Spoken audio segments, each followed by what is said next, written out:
Hello students, today we are going to study about surface water. Yesterday we have seen that on the earth's surface we find 1/3 area of earth covered with land and 2/3 with water. Yes or no?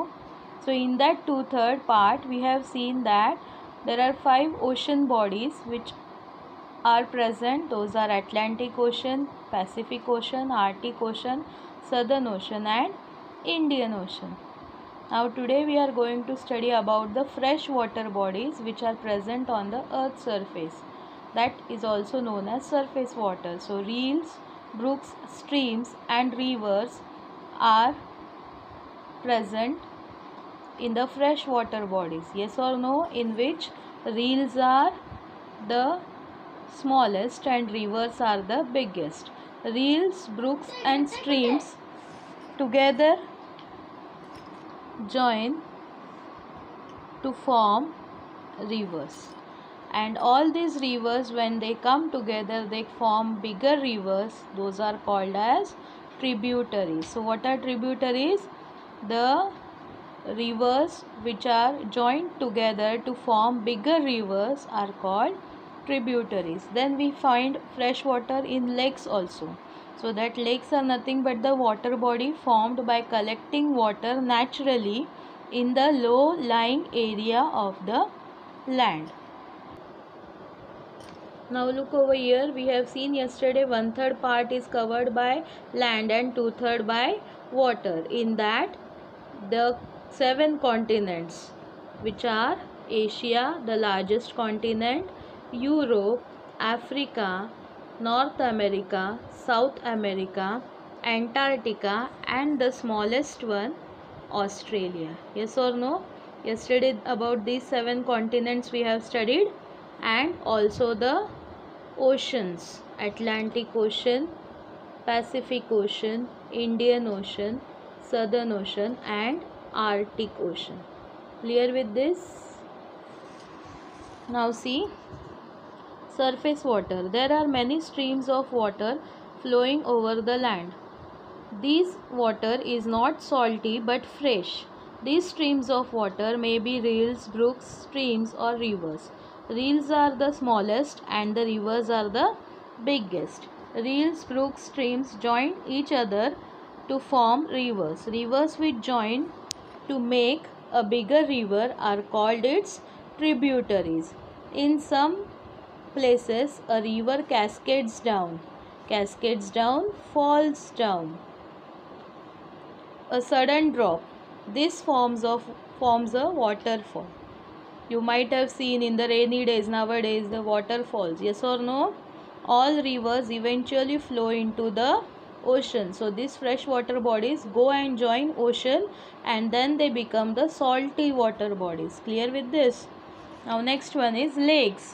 A water body formed by the water collecting naturally in the low-lying area of land is called a lake. So what is a lake? A water body formed by water collecting naturally in the low-lying area of a land is called a lake. Now see, some water on the earth's surface is in the form of ice. Yes or no? We are knowing this thing. There are snow covered regions also present. So those snow covered regions have water in the form of ice. In that we are going to have 2 terms, glacier and iceberg. So what are glaciers? It is a huge mass of ice that slips down. So a huge mass of ice that slips down is called glacier. And what are icebergs? Icebergs are huge blocks of ice floating in the sea water. In which regions? Snowbound regions. Clear with this? Water in the form of ice. Water particles in the clouds freeze, and in cold regions they come down in the form of snow. When layers of snow pile up on the ground, they form ice. When such layers of ice pile up in the low-lying area, they become enormous, big in size. Enormous in size means big in size. This huge mass slips down a slope at a very slow speed. This is called a glacier. So what is glacier? When the snow is piling up on the ground, it gets From this piled snow, the huge mass slips down a slope that is nothing but a glacier. There are also huge blocks of ice floating in the sea. They are called icebergs. Now next part, see groundwater.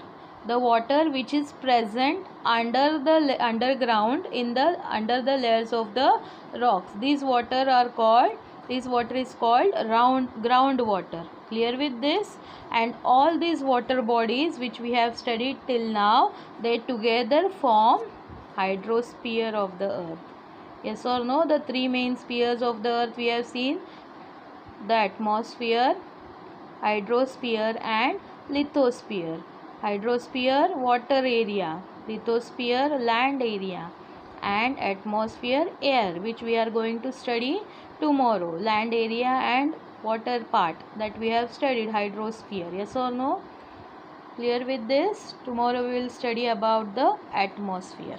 See now last part, groundwater. Besides these water bodies on the earth's surface, there is a lot of water stored in the underground layers of the rock. It is called groundwater. We reach it by the means of dug wells and the bore wells. Can you see over in the picture?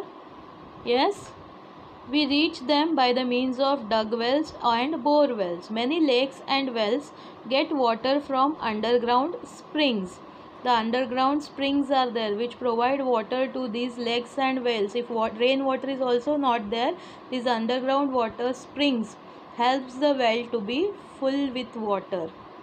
The water or ice that occupies the earth's surface, groundwater, and the water vapor in the atmosphere together form the earth's hydrosphere. So what is earth's hydrosphere? All the water bodies and the water in the ice form that occupies earth's surface, groundwater, as well as the water in the vapor form. All these together form the earth's hydrosphere. Thank you.